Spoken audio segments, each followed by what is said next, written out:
Hello everyone, आज हम बात करने वाले हैं बीए पार्ट 1 में पूछे जाने वाला एक मोमेंट ह्यूमनिज्म के बारे में। ये एक ऐसा मोमेंट था जिसमें गॉड से ज़्यादा ह्यूमन की एबिलिटी और पावर पर ध्यान दिया जा रहा था, इसलिए इस मोमेंट का नाम ह्यूमनिज्म पड़ा, जो सबसे पहले इटली में शुरू हुआ था, उसके बाद पूरे यूरोप में फैल गया था।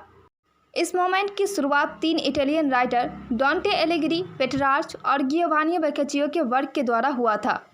डांटे एलिगरी का work the divine comedy, salvation जैसे वर्क में ह्यूमनिज्म से रिलेटेड बातें बताई गई है।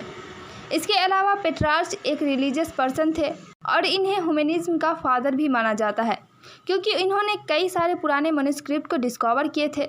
पेट्रार्च ने अपने वर्क में कैथोलिक चर्च के करप्शन को और दौलत के लिए उनके लालच को भी क्रिटिसाइज किए थे, और गियोवानी बोccaccio ने भी कई सारे ओल्ड मैन्युस्क्रिप्ट को डिस्कवर किए थे और साथ ही अपने वर्क डेकामेरॉन में ह्यूमन के एक्सपीरियंस को बताए थे, जिसकी वजह से ह्यूमन पर बहुत असर पड़ा था। गियोवानी बोccaccio का work ancestry of the pagan gods बाद के ह्यूमनिस्ट को बहुत प्रभावित किया था। इस तरह की बुक को पढ़ने के बाद इटली में रहने वाले लोग गॉड को छोड़कर ह्यूमन की एबिलिटी और पावर को इम्पोर्टेंस देने लगे थे, और जब इस तरह का सिचुएशन हो गया तो इसे एक मोमेंट की तरह देखा जाने लगा, और फिर कुछ हिस्टोरियन मिलकर इस मोमेंट को ह्यूमनिज्म मोमेंट कहने लगे, जिसमें सबसे ज़्यादा ह्यूमन की एबिलिटी को इम्पोर्टेंस दिया जाता था।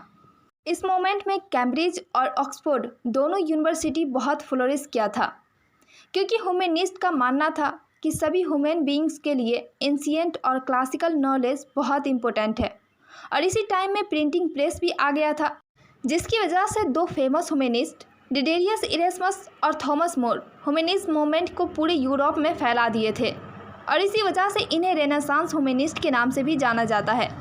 इरेस्मस एक फेमस डच ह्यूमनिस्ट थे और अपने वर्क पेरेज ऑफ फॉली में न्यू लर्निंग को सपोर्ट किए थे और इमोरलिटी, सुपरस्टिशन जैसी चीज़ों को रिजेक्ट किए थे। इसी तरह इन्होंने अपने वर्क में मिडाइवल एज की रिजिड थ्योरी को रिजेक्ट किया और लॉजिकल रिलीजियस को सपोर्ट किया। इससे आगे इन्होंने अपने वर्क कोलोकिया में कैथोलिक चर्च को भी क्रिटिसाइज किए थे। इसके अलावा थॉमस मोर इंग्लैंड के एक फेमस ह्यूमनिस्ट थे। इसका फेमस वर्क था यूटोपिया, जो 1516 में पब्लिश हुआ था। इस वर्क में थॉमस मोर ने ऐसी जगह के बारे में बताया जहां लोग एकता के साथ और भाईचारा की तरह रहते थे। इस तरह थॉमस मोर ने सोसाइटी को क्रिटिसाइज किया था, क्योंकि उस टाइम में लोगों के बीच बहुत सारी बातों को लेकर वार हुआ करता था। इसलिए थॉमस मोर ने अपने वर्क के जरिए बताने की कोशिश की कि सोसाइटी कैसी होनी चाहिए। आज की वीडियो में बस इतना ही। वीडियो अच्छी लगी हो तो प्लीज़ लाइक कीजिए, और इसी तरह की वीडियो चाहते हैं जिसमें इजी एक्सप्लेनेशन के साथ साथ इजी नोट्स भी हो तो चैनल को ज़रूर सब्सक्राइब कीजिए और बाकियों को भी शेयर कीजिए ताकि उनका भी हेल्प हो।